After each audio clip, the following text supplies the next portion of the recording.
your attention now, don't I? This is the Black Rifle Coffee Podcast. Prepare to get caffeinated.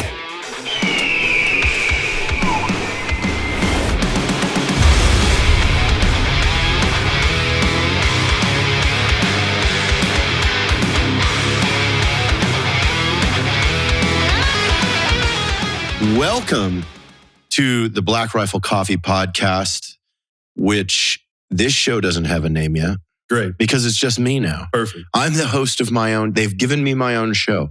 There's money in the budget. So be afraid, ladies and gentlemen. I now have my own show. I'm on my way to being as important as Oprah. Congratulations. That's on the way is on the way. I think on the way is on the way. On the way is It's on the one way. step closer than I was yesterday when I didn't have my own show. Now I have my own, but I don't have a name or a logo yet. So am I the inaugural of the new show? Yeah, you're even the inaugural. I would say plank owner, if you will. Okay, I'll chip a small piece of this. Maybe of this bar off. we should have a giant bottle of champagne that I just crack over your head. Yes, exactly. Wait, no, that you're not supposed to do it on hit. You're just knocked out and bleeding. They're like, you did it It's wrong. fine. No, Whoops. do some of my best. Anyway, welcoming you to this show, Mr. Matthew Parish. There's a lot of interesting things about you that we can go into. Well, thanks for having me. First off, I appreciate I appreciate you not cracking the champagne bottle initially. We'll wait till later on. You're and then we can pretty do that. big. Yeah. I've become frail lately, so I need to go more in that direction. So I'm good with it. So yes, Matt, you are from USSOCOM Command, or actually that's a double. I'm saying two things, and there aren't I? It's okay. USSOCOM, Yeah, Special Operations Command. There you go. Yes, which is in beautiful Tampa, Florida. Indeed, where we're putting a black rifle very soon. Are you? Yes, we are. Now we're talking. As we say that, though, I believe you have a disclaimer. Oh, we need to get out of the way before we go too deep there. Let's do it as we talk about Black Rifle Coffee. Jared, I appreciate you having me on the show, but I am here in my personal capacity. And so nothing I say is the opinion of U.S. Special Operations Command or the Department of Defense. And me being on the show, although we like each other, is not a direct representation or, it is not USSOCOM directly promoting Black Rifle Coffee. So that way, or validating. Yeah, the special operations lawyers at the command will not line me up and shoot me as I come back. But really, I do. It's my own show now, though. So technically, and the show doesn't have a name or a logo yet. Even so better. Really, this would put the lawyers in a very interesting situation where they would be like, "Wait a minute, we have a show with no name with a host." Well, it's and we as don't much know my what to show do. as it is yours right now. I think you're right. I think it's a co-show. Anyway, you have a podcast that you produce officially with the U.S. Army, and we will talk about that because we are here to promote it because it's a good show. And you guys interview active duty people and retired, and I've seen you've had some people that have won major military awards for valor. Yeah, some Medal of Honor recipients, and we've had an awesome opportunity. Like you said, because we're an official show for Special Ops, we can dip into the active duty community easier. Sometimes it's hard to get a public affair officer to sign off, like when I was coming on this one, because I'm still active duty. The easy answer is a lot of times no. And that's not always a bad thing. We want to maintain the quiet professionalism and everything else. But one of the reasons that we have a show is we have incredible people that are either currently in our formation or have recently transitioned from our formation. And those are the people that we want to shine a light on. Like, we don't want the narrative to only be when people hear about special operations, it being like a negative thing, right? And so there's so many amazing people up and down the chain of command that we just want to have a little bit of like, hey, more than just a news story here and there. It's like, hey, let's actually have these conversations. I think we've really ignored that entire kind of vertical over the years. Where think of Vietnam. Good Morning Vietnam was about the armed forces programming that was ran by DoD. And, it was some of it was fun. When you didn't have pig vomit there ruining. Oh, no, that's private parts. No. I'm confusing Howard Stern with Good Morning Vietnam. But yeah, I mean, always, I'm astonished that the DoD would allow a command sergeant major, special forces qualified, Am I giving you a promotion? Yeah, a little bit. I mean, I just want to make it. Major, not a command sergeant major, but yeah. I mean, that's still pretty cool. Yeah. It's all right. There's a few there. Yeah. I like to say I was sort of an accidental sergeant major.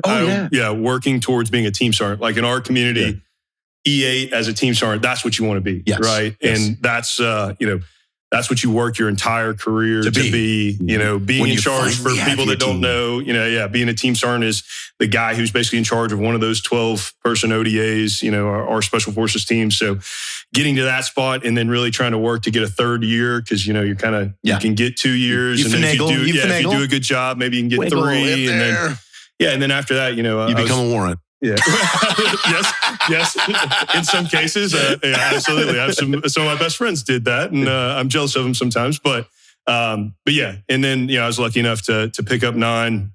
Unfortunately, with some of the physical issues, I'm on my 5th back surgery, so wasn't able to go back and take a company right away like I wanted to. So I volunteered to take a job at the command to basically give back. So it was all of our resiliency programs across physical, social, psychological, cognitive, and spiritual. So like all of the physical therapists, the psychs. We don't go crazy into that yet. We're giving that a whole category. Okay, perfect. Because now is the time where we're going to rewind. But before we rewind, I want to touch on a little PSA. Okay. There was something you said a little bit ago that I think, it's one of those the more you know situations. Notice how when he said he has guests on his show that we're a Medal of Honor recipient. Recipient is a key word there.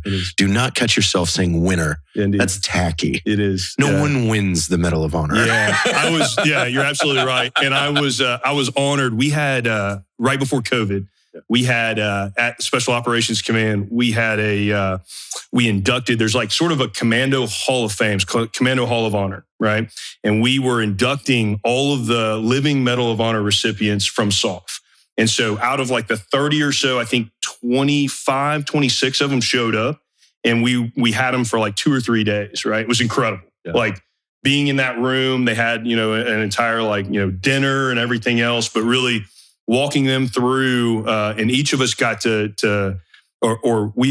had a, sort of a person that was attached to each one of the recipients, right? And I was honored to be attached to Ron Schur before he passed away. So got to meet him and his family, Miranda and their kids, and got to walk them around the headquarters and kind of show them around all these different things. But that's where I learned, because I'd never really thought about it. I knew of Medal of Honor recipients and stuff, but somebody very early in that process sat all of us as escorts down and were like, hey, it is recipient. It is not winner. Do not say winner. There is not.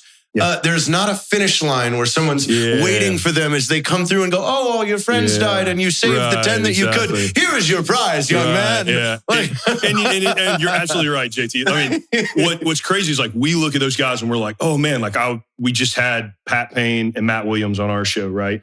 And those guys are heroes. We want to talk to them, but you got to figure if you're that guy, you're recounting one of the worst days of your life. Yes. Absolutely. And so, there's some like Matt Williams, their team, Matt and Ron Schur, both received the Medal of Honor for the same battle. And they were actually able to bring everybody home, but that's really rare. Yes. Most often, if it's a Medal of Honor recipient, it came at extreme cost to their best friends, right? Yeah. So there's the PSA for the day, ladies and gentlemen. It's a lesson with JT and Matt.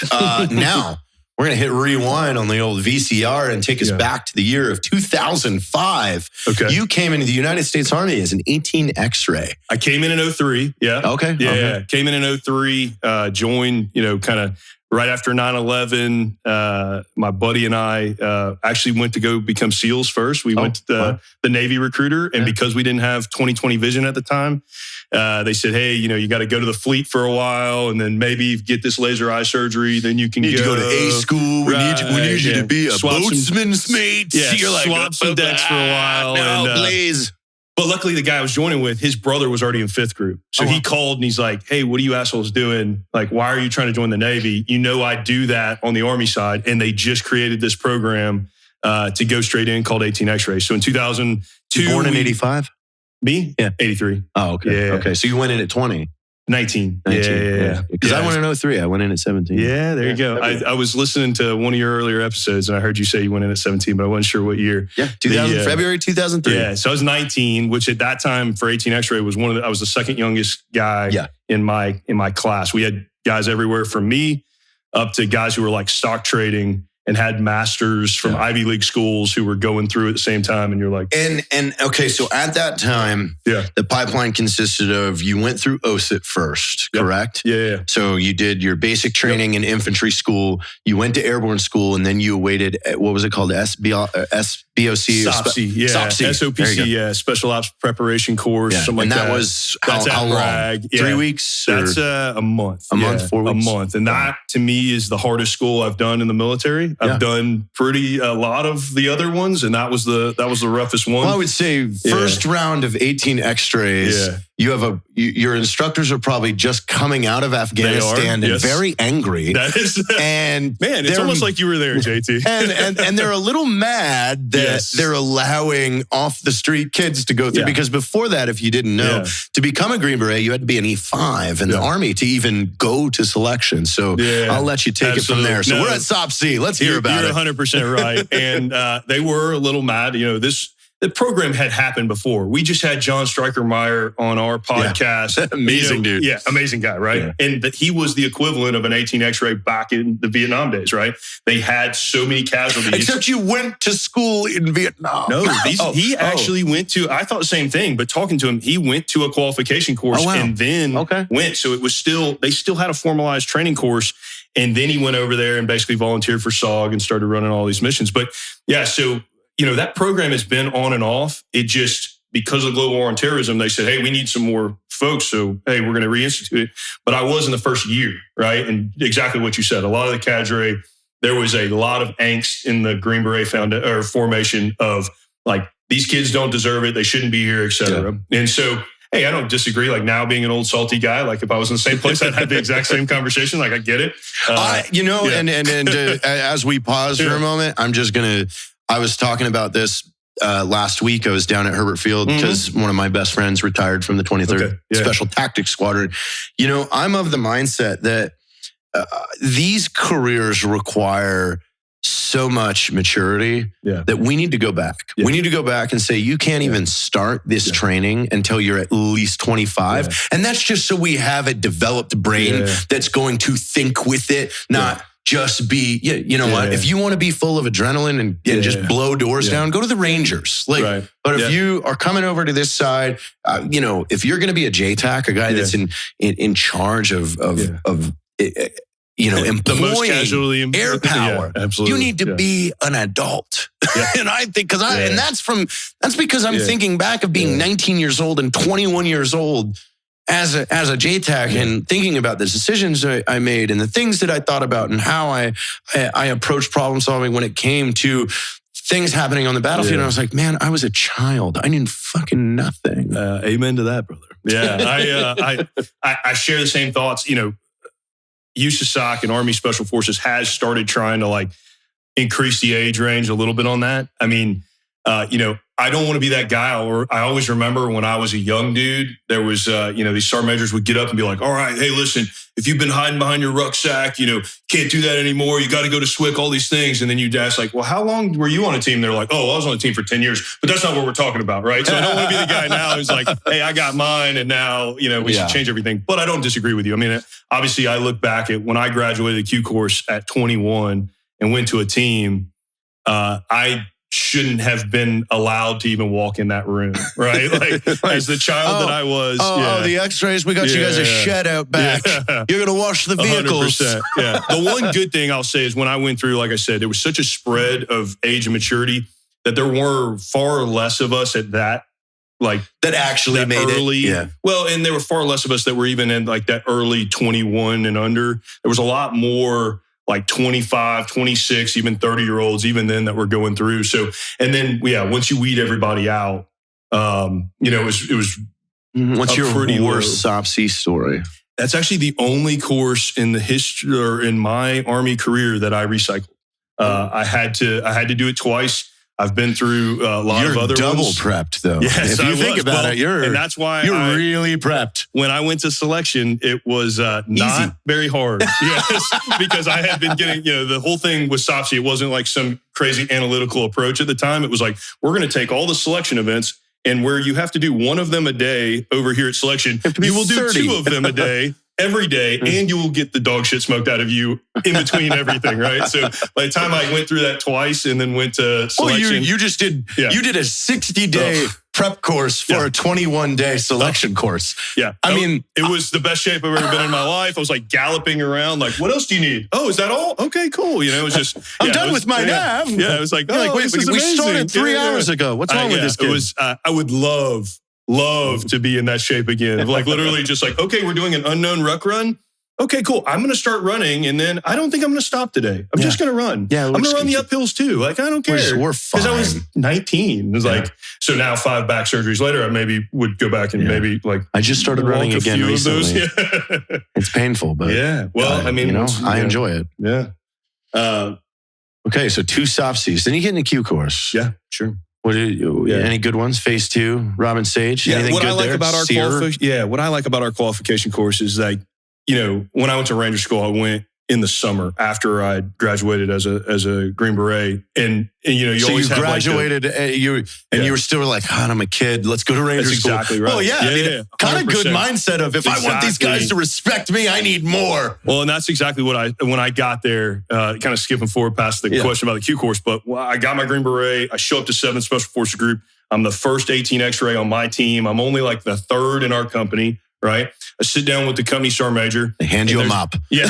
Well, and for good damn reason, right? Like that's exactly what I should have had. You're going to swab the deck for a while. That's exactly what I should have had. And, but I show up, my team is in Afghanistan, like split apart, doing like some LNO stuff. So it wasn't like, hey, we're going to go meet them because they're going to be back in like 3 months or something. And, I sit down with the company sergeant major, and he basically goes around. There's a couple of new guys, and he's like, all right, hey, what do you want to do? What school do you want to go to? What kind of team do you want to go to? And the first guy's like, oh, I want to go to Halo school. I want to be on a Halo team. He's like, okay. Goes to the next guy. He's like, hey, I want to go to scuba school. I want to be on a dive team. He's like, all right, cool. He goes to me. I want to answer this question after you. Yeah. Wherever you want. Yeah.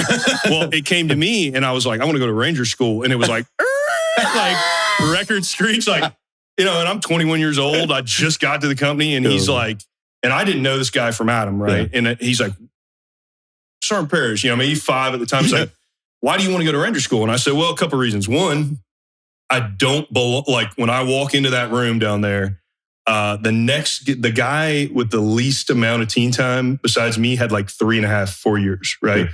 My senior was like 45 years old or something, right? And his name was also Matt, which is why I ended up with a nickname Junior because, it was such a huge age disparity. But anyway, I was like, well, first of all, I just think, there's no reason for them to even allow me to walk my rucksack in, right? And so one other thing that I can do that not every SF guy has is go to Ranger school. And I said, secondly, I just did 2 years from basic training in the Q course of every time you tell me to do push-ups, I'm like, okay, how many? Hey, go run. Got it. Whatever. And I'm in school mode, dog. Yeah, I don't want to do 2 or 3 years on a team and then come back spoiled. Exactly. And he was like, okay, roger that. And so I left, and the ops sergeant at the time, Chad Gonzalez, who unfortunately got killed in our next rotation, he pulled me aside and he's like, hey man, were you being serious or were you just trying to kiss up to the sergeant major? I'm like, no, I'm being serious. He's like, okay, good job. Because what you didn't know is that company sergeant major is a huge Ranger school advocate. I'm a huge Ranger school advocate. And we have had a run of like the last 9 dudes from 7th group have either like gotten injured or failed or whatever, quit. And so he's like, if you want to go, we will have you on a bird by the end of the month. And I was like, yeah, I'm serious. Yeah, I was like, score. And so that's exactly what happened. The current 7th group commander was the only guy from my team who was there. He was my captain, and he had just got back from Ranger school. So he's like, hey man, I'll run you through pre-Ranger. I'm like, all right, cool. So I get called into the battalion CSM's office, and he's like, hey, I hear that you don't want to go to pre-Ranger. That was like optional at the time. It's like an extra phase of Ranger school. Oh, yeah. And I was like, no, I don't, CSM. And he's like, why not? And I said, well, it's an extra phase of Ranger school. And I just went through 2 years of our qualification course. And I said, if that 2 years didn't get me ready to go to Ranger school, then we should probably relook like what we're doing. And he was like, obviously, he's like, oh, really? And so the gauntlet got laid down at the time by him and the group sergeant majors. Like, okay, if you come back without your short tab, we're going to take your long tab. And I was like, okay, all right. But I went down there and I was blessed that I didn't get injured or anything else and went straight through. No recycles. Yeah, I was lucky. Any of them come to your graduation? Those guys no, but they were excited about it. The reason they didn't wasn't on them. They were at PMT for Afghanistan. Oh, okay. So I flew directly from Ranger School to PMT for the first trip to Afghanistan that we did. Did you have any interaction with those guys after you came back? They were stoked. Yeah, they were good. Right answer. Yeah, and they were like, what team do you want to go on now? Well, and I already had my team. What was awesome is we, my best friends in 7th Group now is another Sergeant Major. He and I and a couple other guys went to the E6 board at PMT, right? And so I had just enough time to get on the BDUs, on, right? And so I go in, they're like, all right, Sergeant Parrish. And it's 4 team sergeants in the company sergeant major, and they all have Ranger tabs. And they're all stoked about the fact that I just got back. So I walk in, and my buddy, You got the white thread on there because you're a winter guy too? No, it was summer, bro. It was heat casualty centric. But I walk in, and they're like, all right, why don't you go ahead and do a right face? And I like, right face, and it's like, and they're like, oh, I've seen all I need to see. It's like, they asked me a couple questions or whatever else. Paid off. Yeah, so that worked out for me. There was another guy that was going to the board named Sean McCloskey, who unfortunately we lost him in 2009 and one of our other rotations. He just sounds like a dangerous job. It is, everybody that you bring up, we no longer have with us. I know. Unfortunately, that was. Hey, you know the deal, brother. I mean, it is, unfortunately. But he had just gotten back from CDQC, so he had his bubble. So I'm walking in like this, and he's walking in like this. And they don't care. And they're stoked. Oh, right. They're stoked because he just went through scuba school, and we were both E5s coming back from pretty difficult schools. 2 very difficult schools. So no, that sort of helped out. But yeah, what I was saying as far as like our qualification course, what I think is cool about it is that you are going to hit hot and cold both because it's so long, right? Yeah. So if you're a summer SUT guy, like small unit tactics, our version of Ranger phase School for 2, SF. Yeah. Well, what was phase 2? I don't even know what it is now. They've changed it so many times. But if you hit that in summer, you were going to hit Robin Stage in winter. And you were going to hit Sear. And it does freeze in North Carolina. People don't know. It gets very cold. I was able to go to Sear in the very bitter part of the winter. As a matter of fact, you probably know. Breaking ice, yes. In 2004, winter of 2004, they brought NTC to Bragg. Really? And so I did a rotation. I know you were there for out there. It froze. Like we had freezing rain and then it would freeze. Like, were you out in the field then? Yeah. People don't really understand that the winter at Bragg is worse than other places because it's not that it snows all the time. It's like freezing rain, and then it gets stuck in the pine trees and freezes, gets stuck on the road and freezes when you're out in the field. Well, everything it just rains and then freezes. So it's like you get wet and then it freezes you. I was in a hide for like 7 days. Oh, God, it was awful. It was the coldest and shittiest I've ever had. Yeah. Because my counterpart, my JTAC, I was the assistant at that time. He didn't bring Gore-Tex, so of course his bright idea was you did an hour in the pants and an hour in the jacket. So then we'd switch. That's an interesting because I packed mine. Yeah. That's an interesting tactic. Jason Kohler. You ever know that guy? Oh, okay. No. He was John Kohler, but no. He was an officer that he was the scout platoon leader on that exercise, but he had come from 7th Group, had to do his regular officer time, and then went back to 7th Group. Yeah. But I mean, as far as the Q course, I mean, nothing, it was awesome to me. At the time, I cared nothing other than getting the Green Beret, right? Like I was not 21 yet. So there was guys who were like trying to sneak out and drink and do all these things. And I was like, because if you got an alcohol related incident, you're done. Done. Like, I was the same way. Not a question. Like I knew I didn't belong in the school to begin with. Yeah, exactly. So I was like, yeah, you guys do that. I got to read this shit because I have to have something good on my, at least be good at the test. That was the one thing I'll say as far as like what we were talking about earlier is about changing the ages and everything else. Like, I don't know, for me, I was still a child, but it made me buckle down and like you said, like I don't have a margin for error, right? Like I don't have some like badass background in Ranger Regiment or something that they like look at my file and they're like, we'll keep he's this a guy. good dude. Yeah. We you know what? Hey, we'll let this one slide. Yeah. They look at me and they're like, get him out. Easy. Yeah. Who needs somebody? Korea, go. You know, like too easy. Yeah.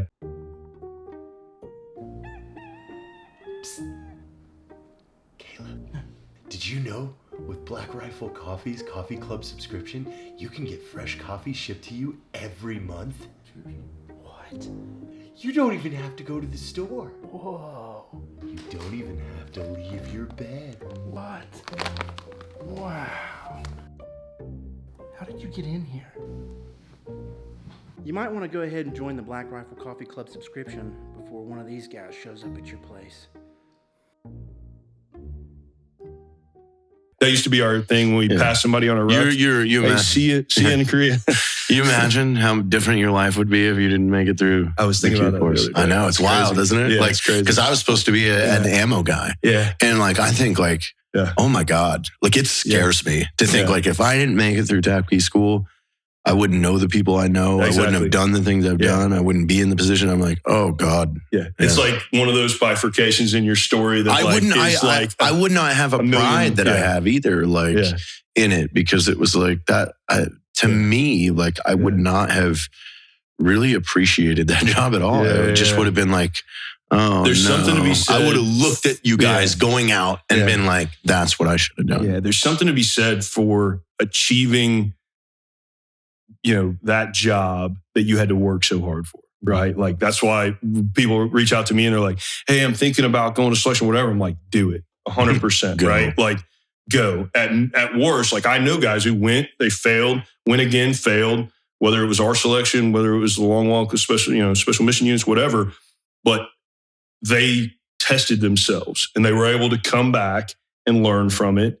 And like, I know people that I wouldn't consider them failing like to be some mark of, disdain on their career. Like they were willing to go, they tried and they busted their ass and they didn't get selected. It wasn't for them, but they learned a lot about themselves. And then, once you do get selected, you make it all the way through the course. Like it's changed my entire life. Like that's what I always say about the Army. I was just some kid from Georgia who was like, I want to go do something after 9/11. And if I'm going to go do it, I want to try to do it with like the best people I can do it with. So who is that? Okay, cool. And now my entire life has been changed by the opportunity. It's like, that's great. Where are you from in Georgia? Northeast of Atlanta, like halfway in between Atlanta and Athens. Okay. Yeah, but my family lives in like middle Georgia now. Brantley Gilbert's from Athens. Yeah. I don't know him. I do. But do you? Yeah, I wrote him a song called "Ain't No Cowboys in Georgia." Well, it's probably true. Yeah. It hurt his feelings. He told me to take it back, so we'll publish it later. Nice. Anyway, so you get to your team, you go to PMT. Where was PMT then? Was it in El Paso? Nevada. Oh, yeah. Yeah, it's in El Paso now. I used to run around with those guys when I was stationed there. But we had dudes going different places. Fun training. Yeah, early on in the war, dudes were going to Utah, going to Nevada, going, Arizona, all these different places. So we happened to be in Nevada, and it was, I will say, going to Afghanistan like a month later, it looked a lot like what we saw in Fallon, Nevada. So good PMT is a TLA, by the way. It's pre-mission training. Yeah. There you go. I'm usually pretty good now that I do this podcast about spelling a lot of them out. We got to tell the people that don't know. You and I are just having a conversation with three-letter acronyms all day long, and no one knows what the hell we're saying. Yeah, indeed. They just shake their head. Oh yeah, PMT. Yeah, I remember that. TLAs. Yeah, got it. Oh, was the TLA and the PMT? No, three-letter acronym. Pre-mission training. You get it? Matt gets it. I think he does. He's on. Okay. Yeah. How many deployments did you do? I did 4 back-to-back, Afghanistan, Iraq, and then moved over to the Crisis Response Force. C-37? Yep, and started doing some other stuff down in Central and South America. We continued to try to push to go to Afghanistan, but this was sort of after Iraq dried up. Yeah. And so at the time, the rest of 7th Group was going to Afghanistan. C-37 was going to Iraq. I was in, B-37 for a long time doing a lot of these. Went over and did one rotation with C-37 in Iraq and Mosul. And then everybody pretty much pulled out of Iraq. And so for C-37, we came back and we're like, all right, we'll go to Afghanistan. And they're like, no, you guys have been doing whatever. And unfortunately at the time, I say unfortunately because I wanted to go to war, right? But the theater special operations commander at the time was like, hey, we're neglecting Central and South America because everybody's rotating back and forth. And it's true. All the work that we had working over there is all now... the partnerships and all these things. And like, so it wasn't that guys from Southern Crew weren't going down there, but it just wasn't as normal because everybody was keyed up and going in and out of Afghanistan back to back to back, right? And so he said, hey, I'm pulling your force. You're supposed to be my theater mission force, and I'm reinstating that. And so, I got a great opportunity to do a lot of cool things, some of them training, some of them at least in the real world arena, everything from, kind of advising and assisting some certain nations against their terrorist threat, all the way to being attached to the Secret Service for a month and pulling security for presidents and stuff as they went through. So got a lot of awesome opportunities. And we were able to send occasionally singletons over to Syria and Iraq during the ISIS fight and stuff, but we weren't, it wouldn't allow us, because we were always on the beeper for things in our theater, to take like our whole troop back over there like we wanted to, which is unfortunate. It's kind of the thing that, looking back on my career, I'm like, I want to go. I want to go. Yeah, but I've got a flashbang with someone's name on it. Yeah, I got 4 really good ones back to back with some great guys, great teams. 2 different teams. I did my first 3 with the same team, and then, like I said, went over C-37, got another one with a task force element that was awesome. That sounds fun. Yeah, it was fun. Okay, so now you end up at SOCOM. Yeah. You're doing something very interesting. Now we're rewinding forward. Back when he started mentioning. Sounds good. Now you're in the business of taking care of all these weapon systems. Yeah, absolutely. Human weapon systems, human performance. We finally, decided. I think it's genius. It's like, why is a professional football team taking care of so well? Like these, why aren't we doing the same? You guys are professional athletes. You're, if not way beyond, because I have seen professional athletes attempt, and I say attempt poorly, to go through our obstacle course. They could not get through the first half of it. They have good cardio and they can play a sport, but man, you put pain into that and you watch people completely flip. Yeah. Well, and it's true. I mean, we see it in our own courses, right? Like it's not I was listening to your episode with Peaches, a couple days ago. Hello, by the way. He says hello. Told me to tell you hello. He texted me earlier. He told me to be gentle with you. I don't know what that means. Gentle. Did he wear oven mitts with you? But I was listening to him talk about and he said the same thing in his experience, right? Like you show up, and I remember as a 19-year-old like pencil neck kid, I'm looking around and there's these dudes who are just like Adonises, and I'm thinking like, dude, I don't belong here. But then a weekend you see that guy quit, and then you see the other guy quit, and this other guy, like the pain and the other things that are part of it, it's a different ballgame, right? And if you ask me to block some of those defensive linemen, I couldn't do that. Never do it, right? But if you ask them to carry something heavy for 300 yards, they can do it. There's some guys I'm sure who have the making, but I think they're making good money, so they'll probably stay where they're at. Yeah, I think so. I mean, we did look at it different. This was obviously prior to me. I was on a team at the time, and I remember POTIF, or Preservation of the Force and Family, getting sort of rolled out. And it's called something Preservation different. of Force and Family. Yeah. POTIF. Yeah, Preservation of the Force and Family. It started as pressure on the Force and Family because we were seeing, after 10 years of war, this was in 2010 or so, it's like, hey man, we're having all these issues. Guys are having more, obviously injuries, but even stuff outside of that, disciplinary actions, guys getting burned out, guys like choosing not to re-enlist because of, whatever, burnout and all these different things. So they commissioned this study to go around and do a bunch of surveys, talk to leadership, talk to guys on teams, talk to, providers. And what we realized is there's a huge gap in between what the services were providing and what was needed. Like, if you just look at the rotation schedules, different from, the big conventional military where you're like, all right, this whole division is going to go, and we can set like pre-mission training. We can get all of our psychs and everything. And then we know exactly when everybody's going to come back. And that's not the way SOF works, right? They got guys going in and out all the time. Teams are going different places. Yeah. And so there was just a lot of stuff where we realized like, hey, we need better a lot of the emphasis early was physical. Like, hey, we need fitness more centers, real fitness centers. Exactly. We need not the functional base gym. fitness centers. Yeah. We need, you can't expect a Ranger battalion to go to the base gym and be able to do what they. Yes, exactly. Same thing with you guys. It's like, and then you got to share it with everybody. It's like, no, this is your job. Yeah. Your job is to be a giant human that can put your fist through people's chins. Yeah. And so we looked at like, all right, what are, to your point, like, hey, what's Alabama doing? What's Georgia? What's Clemson? All these places, right? And so we started, they started going around trying to figure out what it was. And so the main thing that POTF, started instituting was basically hiring outside experts in all these different career fields and then just embedding them in the unit, right? Like, hey, I always say for 7th Group, earlier on in my career, when I started really having neck issues, I could see a physical therapist about once a month, right? Once POTF came in, I could see a physical therapist twice a week, right? Like just access to care. And I often wonder, like I said, I've had 4 neck surgeries now. I often wonder, one of the reasons I volunteered for the current job I have is that I wonder if I had the access to that early in the career when I was doing all that stuff and I was getting injured, if I would have had to have even the first one, much less, Here's a question for you. Yeah.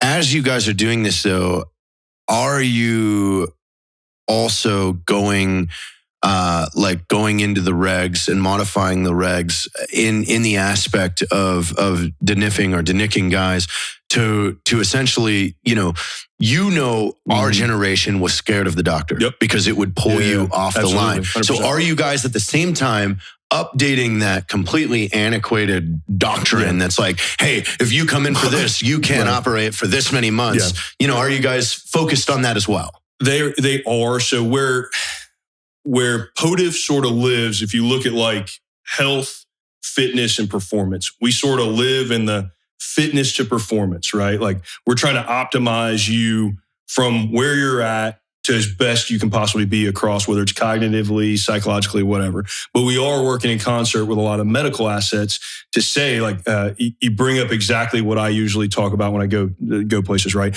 I think we've done a great job of changing the culture when it comes to physical. Like you used to be a shitbag if you went to sick call for anything, right? Like when I was a new guy on the team. Well, you hit injuries until they got really bad. Right. So I mean, get terrible. Just changing that and giving guys their own personal, like you said, within the unit, their own personal docs that are there.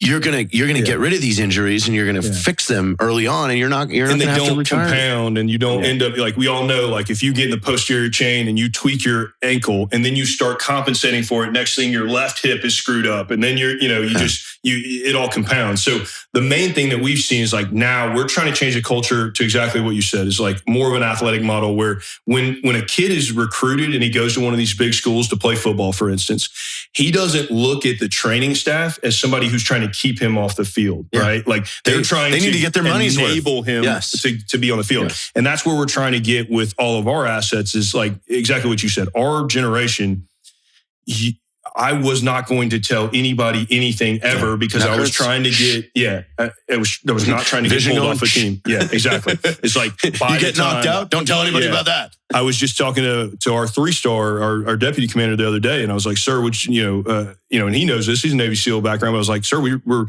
trying to counter the fact that like when I was on the team, I would lie to you, I would lie to my mother, I'd lie to every officer in this room if it kept me on a team, right? And what we're trying to do is be proactive. So I say that as like, I think we've done a pretty good job over the last 10 years of changing that part of the culture, right? Guys are willing to go to physical therapy now, get help for a minor issue or a semi-minor issue before it becomes a major issue.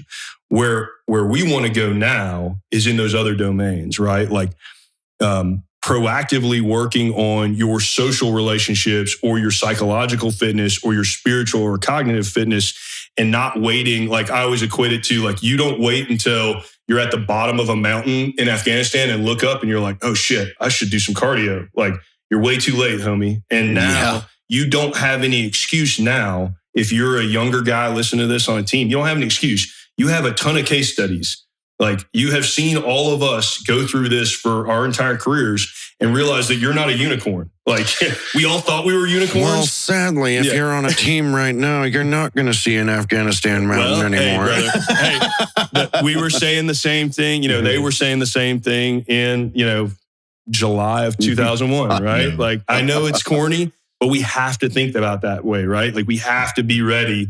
And the good thing I'll say about, as we, if you really want to get into that, the whole push from GWAT or Global War on Terrorism into great power competition and all this other stuff, like, we will still be busy. Will it look like the recruiting video of us running around in the early 2000s? Every decade, we change, we adapt. Right. The Special Forces mission is always going. I mean, you guys within the last 5 years just kind of restarted up. Like the OSS branch, a lot of unconventional warfare, like really like spy shit. Yeah, that's way cooler than hiking around a mountain with a Mark 46. Yeah. And what I always say, I want to be a spy. I want to have toys like little drones and shit. Maybe cufflinks. That's cool. Yeah. What I always say is, like, I look at my career, like when I was talking about in C-37, we were like trying to get to Afghanistan and wanting to go there and not being able to go there, right? There was a difference because other guys were going there. Like, my buddies were going there and I was doing other things, right?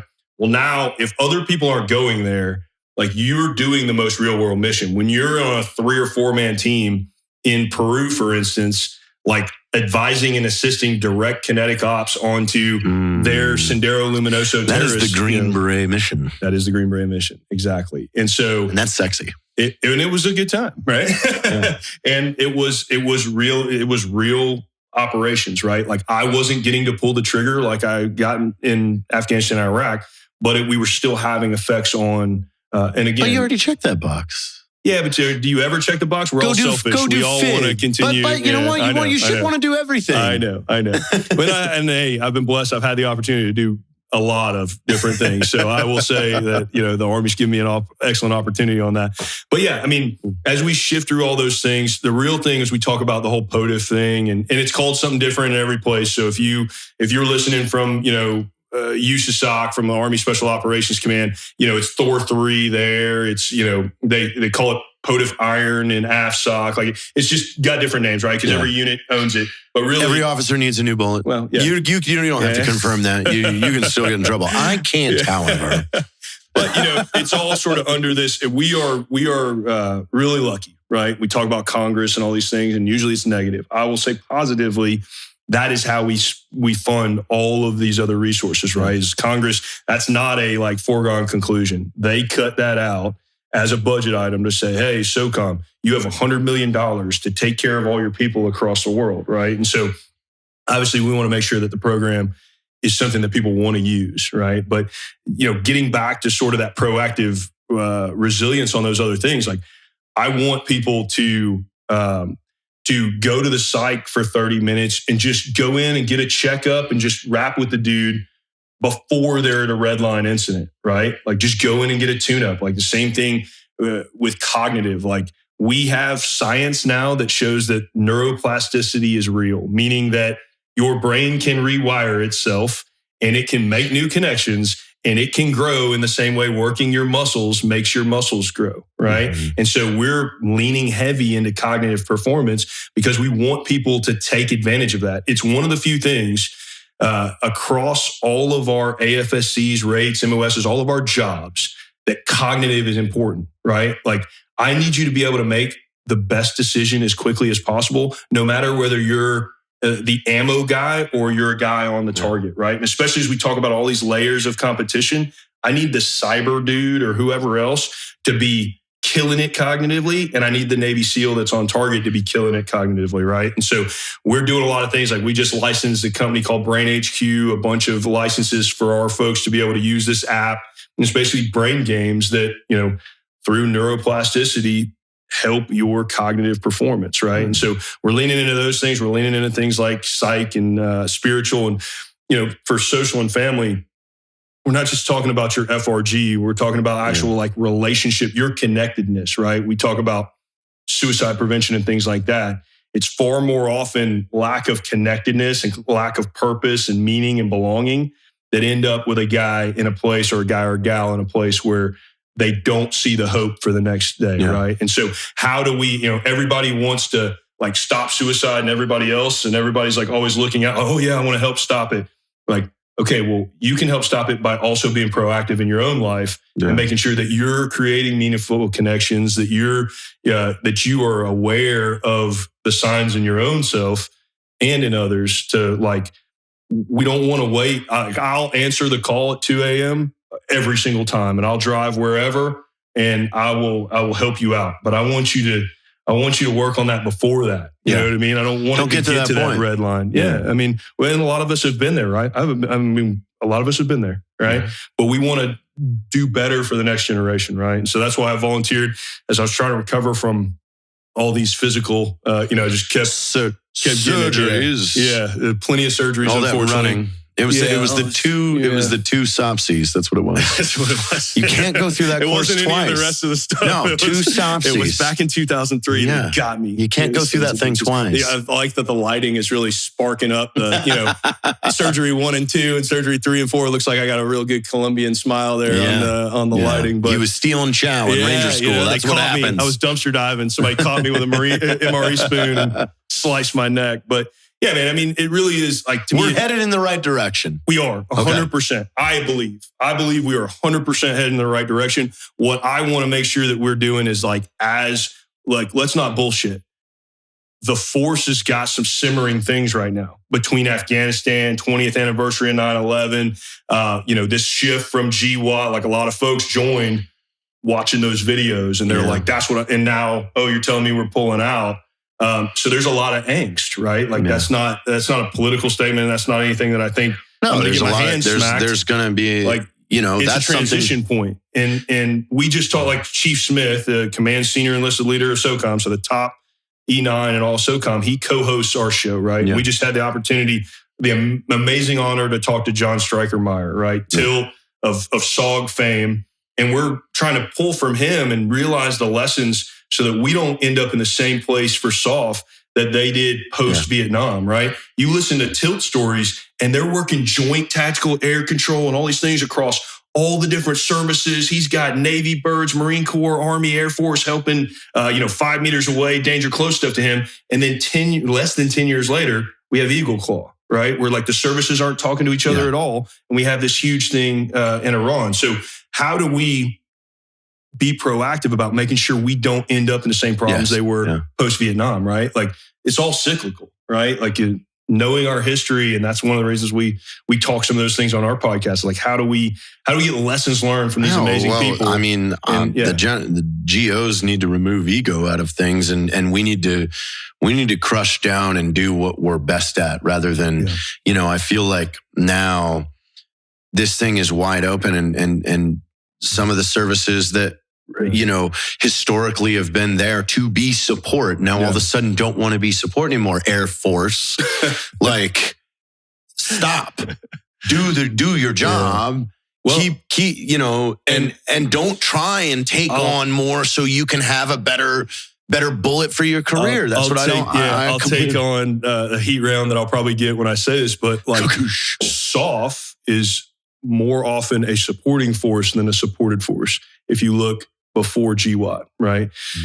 In global war on terrorism, because of the way that fight was going, it became the supported force in a lot of ways, right? And so we have sort of an identity crisis in a lot of ways of like, or we have a lot of people that have seen the wrong, something that wasn't necessarily what it was created to be, intended to be. Yes. I mean, if you look at like, if we get into a peer-to-peer conflict, is it going to be me riding around on an ATV out in front of a patrol? No, probably not. No. You're not even going to be anywhere near the fly. Yeah, exactly. And so like, we have to realize that, there's going to be times where we need to be used in a different mechanism. And that's why, it's a lot of gnashing of teeth right now with guys having to go through like NTC and JRTC and all this stuff and doing conventional force integration. But it's a necessary evil, right? Like we've got to learn and we've got to make sure that we don't forsake the profession of arms in support of like an ideal of what we want it to be. Yeah. Like, cool, man. I love blowing up doors and kicking in doors too. We're going to start training for a country that has an Air Force. Exactly. Because we got spoiled. Yeah. I have so spoiled, as are you, right? Yes. You and I have never heard birds and been like, oh shit, I wonder if are those are ours or someone else's? Is someone calling in gas on me right now? I've never heard, like, the closest I ever came is we did an awesome mission in Polish hips and hinds. Yeah. And seeing a hind D that was pulling air support for us coming over a ridgeline was like, Rambo. Yeah. I was like, okay, but they were friendly. We air assaulted out of some hips. That's then had hind Ds flying around.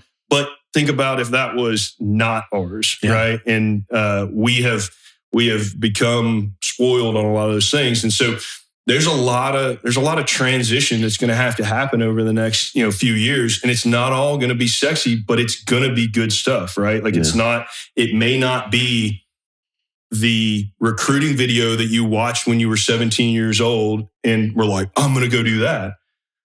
It may be something different now, but it's still something that the nation needs. We still need the best and brightest to be ready to stand in the gap.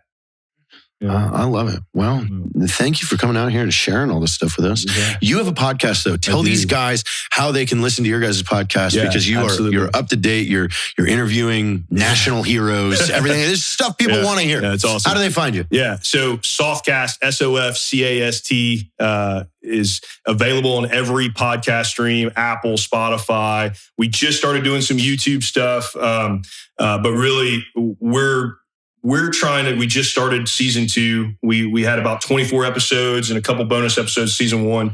And it's really about adding context to all the stuff that we're talking about, right? Like, obviously, as the POTUF guy, there's a lot of resilience. I've got amazing stories of guys like Nick Lavery, who was the first above-the-knee amputee who actually went back to Afghanistan in an ODA to fight, passed scuba school with a prosthetic, like, just phenomenal stories, right? So everything from just these amazing stories of resilience to, like, hey, what leadership lessons can we pull on these different things? So it's really a personal and professional development show. It's about, making ourselves better as a force and making ourselves better. Cognitive. Yeah. Well, and a lot of things, right? Like we bring outside leadership experts in. Yeah. We'll bring somebody, from a pro sports team or whatever and say, hey, juxtapose difference between, team building and stuff. So it's, like I said, we have amazing people. These guys are lucky because, when I was younger, I actively went out and researched and would read citations. Yeah. Like, I did that as an E3, E4. I would read Silver Star citations. I would read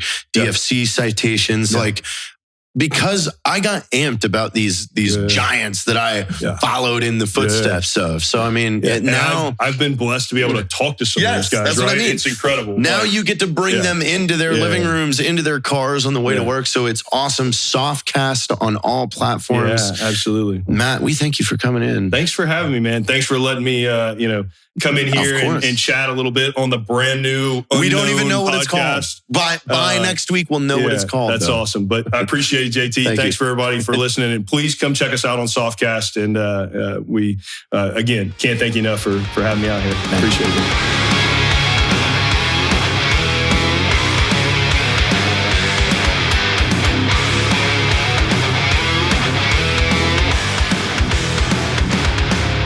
That concludes today's training. Any questions?